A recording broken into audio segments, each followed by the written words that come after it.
So communicative approach to language teaching. So this is the term used for this approach. Okay. What is the communicative approach? The communicative approach is a theory that language is communication. It's not just language, it is also communication. Therefore, the final aim of communicative language teaching is communicative competence. The purpose is not to teach the students the rules of grammar, the rules of you come and then you tell, this is the rule for doing this, this is the rule for doing this, okay, using kind of traditional methods, okay, for language teaching or teaching in general, where we will have the lecturing and so on. It's a different version of teaching where we try to teach our students how to communicate using the language. And we're going to see how that could be done in concrete terms. So, therefore, the final aim is communicative competence rather than just the rules of language.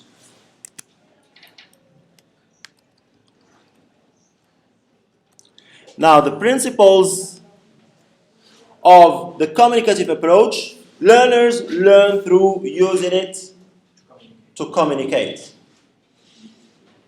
That means you will have to involve the learners in communication. Not just lecture for them, okay? Not just give them the rules. But you have to involve them into learning, because the purpose is to show them how this communication takes place and to learn this communicative competence.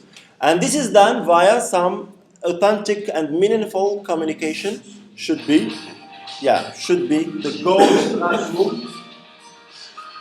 Should be the goal of classroom activities.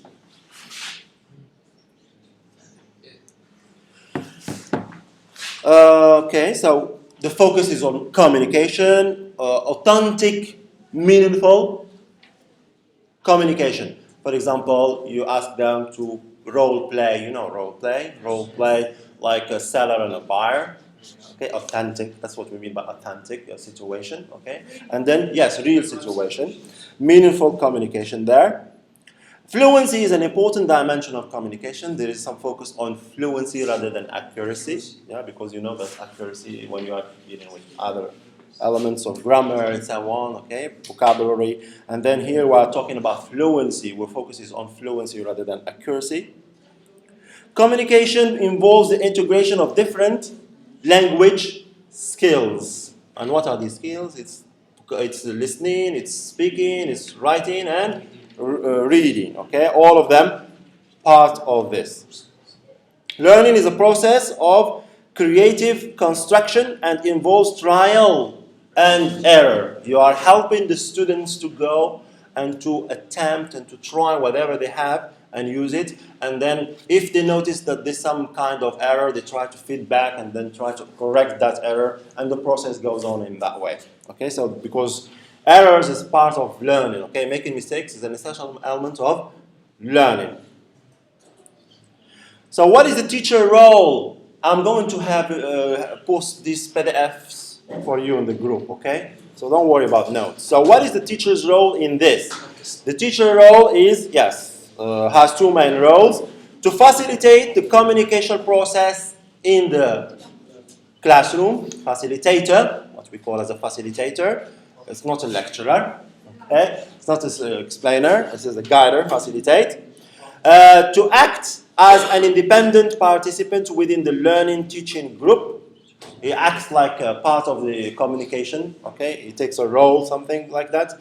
The teacher is also expected to act as a resource, sometimes when there are mistakes, because you are helping the students, you are not to be afraid of making mistakes, so they are going to make mistakes, so you have to be ready to give them resources on whatever mistakes they have, okay, or they make. So in order to correct those mistakes like that, so it acts like a resource. As an organizer of resources, a motivator, a counselor, a guide, an analyst, and a researcher. Okay, so a researcher because part of what is it called? Action research. Okay, if the teacher notices that there is some problem that occurs a lot, so he tries to investigate why. So action researcher. There are many other minor roles of teachers. Some of these would include being an actor and an entertainer. Very important. Okay, it's part of the communicative approach. It should be like an actor and entertainer as much as possible. And also, it depends on the context where you are, okay? Because in fundamental, we have so many groups, and you have students, large groups, so you can't do this a lot, okay? You can do it from time to time because you have to force students into discipline. And students don't understand these kinds of behavior, not yet, okay? Some of them do, but others would use it for doing other things, okay? So you have to be intelligent about doing this. The purpose here is just to tell you that you have to be intelligent about doing this. But if you go teaching in the private sector, or you're teaching in small groups like you, especially good students and motivated students, so you have to use it from time to time more, okay? After all, a good lesson must be interesting, because a lesson should be interesting, okay? The purpose is you have to make your students like what you're doing, okay? To be interested in what they are doing in order to, okay? Otherwise, what would happen is that they would switch off, okay? They would switch off from the lesson or the learning process. In practical terms, again, it means that we need to concentrate on the following: teacher-student activities, so activities in general, but sometimes you can have teacher-student activities, sometimes activities in general, and materials, okay? Materials, so you need to have materials. I'm going to develop this, okay, in the following slides. Teacher-student interaction. Here you have to be intelligent, you have to be careful, because you have to reduce what we call the teacher talking time. Teacher talking time should be reduced to the minimum, okay, as minimum as possible. And then what you have to maximize is what we call the student talking time, because the purpose is to help them acquire this communicative competence, okay? And you can't help them achieve this if you just keep talking alone, okay? Okay, so that's the point. Now, in the communicative classroom teaching, teacher talking time must be kept to a minimum. This is not to say that the teacher shouldn't speak at all, but teacher talking time should be controlled and appropriate. The classroom should be learner-centered, because the purpose is the students, okay, not teacher-centered, like what's happening now. But for me, what's happening now, because I'm not teaching the language, I'm teaching you information. Okay, so I started a bit with some learner-centered, but then finishing with teacher, okay, centered kind of lecture.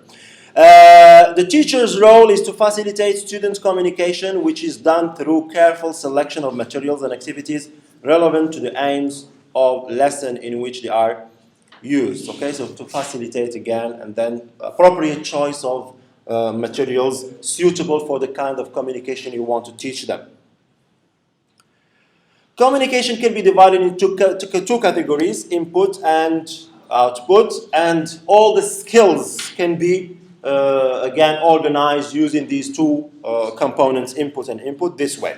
Input, it's reading and listening, and output is speaking and writing. So here it's related to the fact that all skills, you can use the communicative approach not only for speaking, not only for listening, you can use it for all types of activities. Because this is one of the mistakes where some teachers could fall in, because I'm dealing with communicative competence, so I'm taking with speaking, listening, yeah, that's it. No, it also goes into writing and reading, okay? So all skills can be taught using the communicative approach to language teaching. Whichever of these skills is being taught, the main focus must be on the student and not on the teacher. So the focus is not me, it's not our teacher, it is the student. I have to help him to. The interaction should usually be the student to the student. They should be focused on student-student interaction. Okay, so that's how we can have reduce the teacher talking time and increase the student talking time by focusing on this kind of interaction. It's just student-student interaction. During most classroom activities, the teacher will monitor and intervene only when, so those are the roles we have mentioned before: facilitator, organizer, supervisor. A model for part of a communicative lesson. Now, as concretely speaking, what could be a kind of model? Like, what are the stages you can follow when you want to teach communicative competence for for let's say like requesting or like permission or asking for permission or whatever kind of communicative function. Like stage 1, here is an example. Teacher gives a short presentation of a grammar or a vocabulary point. This is a concrete example of how we can apply, okay, communicative approach to language teaching. Teacher then gives students opportunity, very important. Now here you see the movement into student-centered, learner-centered, learning, to practice the point in controlled exercise. So here we have teacher-student interaction. It starts like this. Then stage 2, students carry out the controlled exercise while teacher monitors and intervene when appropriate. So we are moving into student-student interaction. And that's how you can reduce the teacher talking time and maximize the student talking times via adopting this kind of methodology. Then stage 3, the students are asked to take part in an activity designed to get them to produce the vocabulary and grammar they have been taught, okay? Activity. Okay, this is how you can involve them into communication. Give them activities, not just lecture, okay? In this activity, they are going to practice, produce the vocabulary and the grammar they have been taught in the very first stage, okay? Teacher monitors and notes errors and interesting points. Teacher is monitoring, supervising, organizing, noting, note taker also, and then giving advice, you know. Okay? Teacher intervenes only when asked or when absolutely necessary, because you need to allow mistakes. You don't have to focus on all mistakes. You just let it go, okay? And then only the major kinds of problems should be targeted. And here we are still dealing with student talking, okay? And then stage 4 is feedback session, where we go back to the first kind of interaction, which is teacher-student interaction. Feedback session in which the teacher feeds back in a non-threatening way the errors he noted during a non-threatening way. Okay, it should be like entertaining, you know. Kind of. Yes, students also have the opportunity to clear up puzzling points, right? Now, the lesson extract follows a method called, this is the method that is how concretely we can teach using the communicative approach, is this method called PPP model, presentation, practice, production. Presentation, practice, production model, right? This was the standard method until a few years ago. Now there are a number of other possibilities open to the teacher. There are other possibilities, but this one is suitable for you at this moment. Now, examples of activities that you can use. Okay, activities, you can find them in different resources. Of course, you have your textbook. That's one of them. But if you see that it's not good, not very entertaining, interesting for the students, so you need to look into other textbooks outside, but you need to focus on the syllabus that you have, okay? If you are required to teach in that session, like requesting, so you have to look for an activity suitable for requesting, okay? Having said this, there are many sometimes occasions where allowing the students to briefly discuss a point should, as far as possible, be carried out in the target. Yeah, here we're talking about other elements. I'm not yet into materials. So here it allow, because this is a kind of debatable issue. Okay, should we ban our students from using Moroccan Arabic or French, or should we allow them to use it? Should we just focus on forcing them and just using English? This is a debatable issue, but the best thing that could be done is to allow it whenever very necessary. Very necessary. It can serve learning, as a last resort, and you see this can help you integrate the students more and get them interested more and help them understand better what you want to teach. This is that's what I'm telling you. It's but you need to allow it when necessary, when very necessary. Activities, there are many different types of activities. They provide speaking, listening, writing, and reading practice, as well as editing production. Here you have a few examples of activities. okay, for this kind of using this kind of approach to language teaching, communicative approach. And you can have like games, role plays, simulations, information gaps. Okay, these are examples. I'm sure that some of your colleagues, classmates, will help you understand better this. You could please do kind of yes, helping each other if you something, because I am moving fast here. Okay, I need to go for my kid. Now, where do I find activities? Where do I find my activities? My activities, yes, you can find them in books, textbooks, okay? Because especially for beginning teachers, you can't start from the very beginning and make your own activity, okay? Because it needs experience, it needs maturity, it needs knowledge, and so on and so forth. So for the beginning, you just adopt, okay, and adapt. Adopt and adapt resources from other textbooks that focus on whatever you want to teach your students. And then many teachers enjoy creating their own activities, if possible, at a very later stage. You can do that, which can be tailored specifically to their class needs, right? Activities used in the classroom must be selected carefully if they are above the level of the students. This is something that's it's not going to be accurate for you at the beginning. No, you will not have it. You will not do it accurately at the beginning because it needs experience again. Not only for teaching activities, but also for evaluation. Usually, you have this problem for students. You know, the exam was too difficult.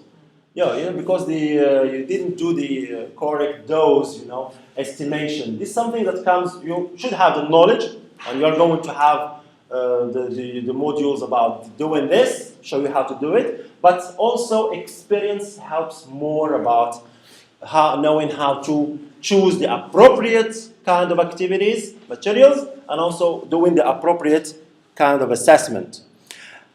Activities usually involve the students working together. The focus here is that these activities that you choose should be activities where you can involve your students, not activities where you will be lecturing.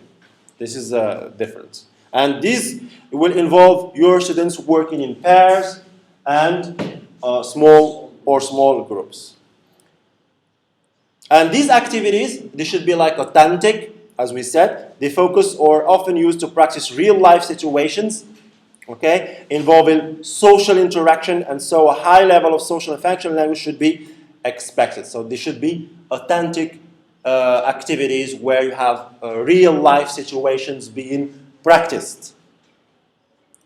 Materials again fall into three broad categories: text-based, task-based, and also Realia. Okay, and we're going to focus on each one of these in the following slides. So text-based materials, for example, practice exercises, reading passages, gap fills, recordings, etc. can be found in almost any course book as well as in books containing supplementary materials. Okay? This is text-based materials, right? They form an essential part of most lessons. Task-based materials, these include game boards, role-play cards, materials for drilling, pair work, tasks. They might be used to support real-life tasks such as role-playing, booking into a hotel, for example. Role-playing, booking in a hotel. Or job interview. Or in a supermarket, you want to buy something, buying and selling. Okay? Realia is where you have to bring real things into context. You are dealing with a unit that teaches you vegetables, so you bring vegetables. Okay, if you can do that, but it's better to do it. Have you ever done it? Just the teachers to bring it. Yes, yeah, sure, yeah. So and then use these for teaching. Okay, this is what is referred to as Realia. Okay, it can be because remember what we said is that you have to act like an entertainer sometimes. Okay, to make whatever you are doing interesting. And how you can do that interesting? Yeah, using visual aids, using this, using teacher-student action, but also bringing authentic, real kind of things into classroom can be very helpful in this regard. Fruit and vegetables could be used in the shopping activity, and next could be used to show the effect of using the present perfect acts, okay, the acts of timeline on a short action verb. So what does the communicative approach mean in practical terms? We should now understand that the teacher's job is to get their students to communicate using real life language by providing them with instruction, practice, and above all, opportunities to produce English in activities which encourage acquisition and fluency. Don't worry, you will have the PDF document and you will read this at your own pace. Okay? In conclusion, the communicative language should be fun for both teachers and students, because this is how you can encourage it. Usually students are timid and, they don't participate and only few can, but you need to be engaging for your students. Introvert students and so many of these, okay. So you have to find ways as much as possible, of course, to do this. And now I think it's changing. We're having to change something, especially if you make it like interesting for the students. Enabling students to communicate successfully is also very rewarding for the students. And I'm sure that from your experiences, because your English sounds like good, and how it's because you have practiced a lot. You have been communicating a lot, presentations, communicating with classmates, and so on. So it can be very rewarding. That's the end of this. And